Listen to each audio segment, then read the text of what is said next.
இப்ப நம்ம நாமக்கல் மாவட்டத்துக்கு வருவோம். ஒரு நாளைக்கு 5 கோடி முட்டைகள் உற்பத்தி செய்யப்பட்டு உலகம் முழுவதும் ஏற்றுமதி ஆகிற இந்த நாமக்கல் மாவட்டத்தில் அந்த முட்டைகள் வீணாகாம பாதுகாப்பா வைக்க முட்டை சேமிப்பு கிடங்குகள் அமைக்கணும்ன்ற அந்த கோரிக்கையும், பாக்டீரியா மற்றும் வைரலாஜிக்கல் பரிசோதனையை மேற்கொள்ள ஆராய்ச்சி மையம் அமைக்கணும்ன்ற கோரிக்கையும் பல ஆண்டுகளா இருக்கு. ஆனா அதை இதுவரைக்கும் ஆண்ட கட்சிகளும் சரி, இப்ப ஆளும் கட்சிகளும் சரி, அதை பத்தி கொஞ்சம் கூட யோசிக்கவே இல்லை. அப்புறம் திமுக எம்எல்ஏவுக்கு சொந்தமான ஒரு மருத்துவ கல்லூரியில் நடைபெற்ற கிட்னி திருட்டு, அதுதான் நாடறிஞ்ச விஷயமாச்சு. அதை நான் திருச்சியிலே பேசியிருந்தேன். ஆனா அதுல நம்ம நாமக்கலை சேர்ந்தவங்க தான் அதிகமா பாதிக்கப்பட்டிருக்கிறதா சொல்றாங்க. அதிலும் குறிப்பா விசைத்தறியில் பணிபுரியும் ஏழை பெண்களை குறிவைத்து அந்த கிட்னி திருட்டு நடந்திருக்குன்னு சொல்றாங்க.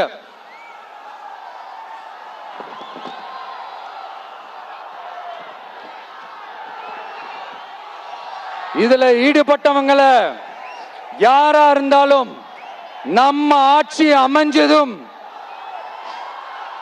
கடுமையாக தண்டிக்கப்படுவார்கள்.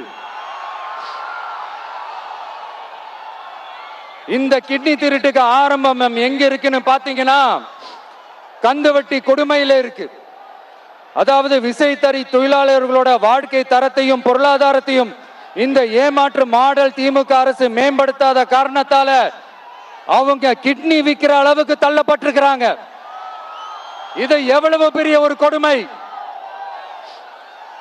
விசை தொழிலாளர்களோட வாழ்க்கை தரத்தையும் பொருளாதாரத்தையும் மேம்படுத்த தேவையான தீர்வுகளை யோசிச்சு உறுதியா எங்க தேர்தல் அறிக்கையில சொல்வோம்.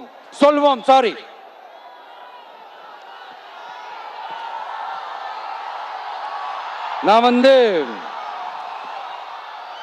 இந்த சுற்றுப்பயணத்துல எல்லா ஊருக்கும் போகும்போது ஒரே விஷயத்தை தான் மக்கள் ரிப்பீட்டடா நம்ம கிட்ட சொல்றாங்க.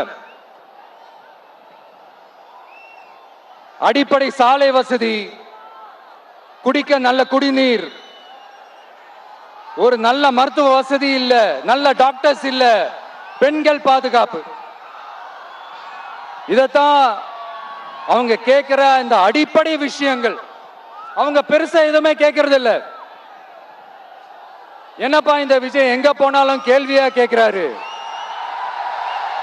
இவர் வந்தா என்ன செய்வாருன்னு கேட்டதுக்கு 2 இடத்துல அதுக்கான விளக்கத்தை ஒண்ணு சொன்னோம்.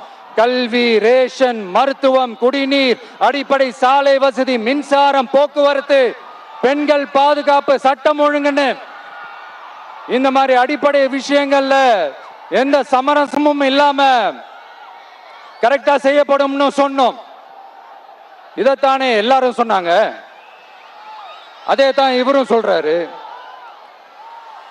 இவர் என்ன புதுசா என்ன சொல்லிட்டாரு? புதுசா எதுவுமே சொல்லலையே.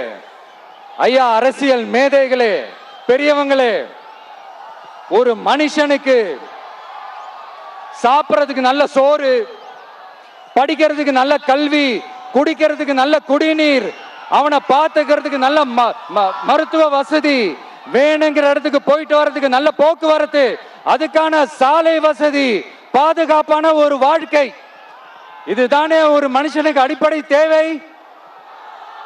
இன்னைக்கும் இது நம்ம எல்லாருக்கும் இது தேவைதானே.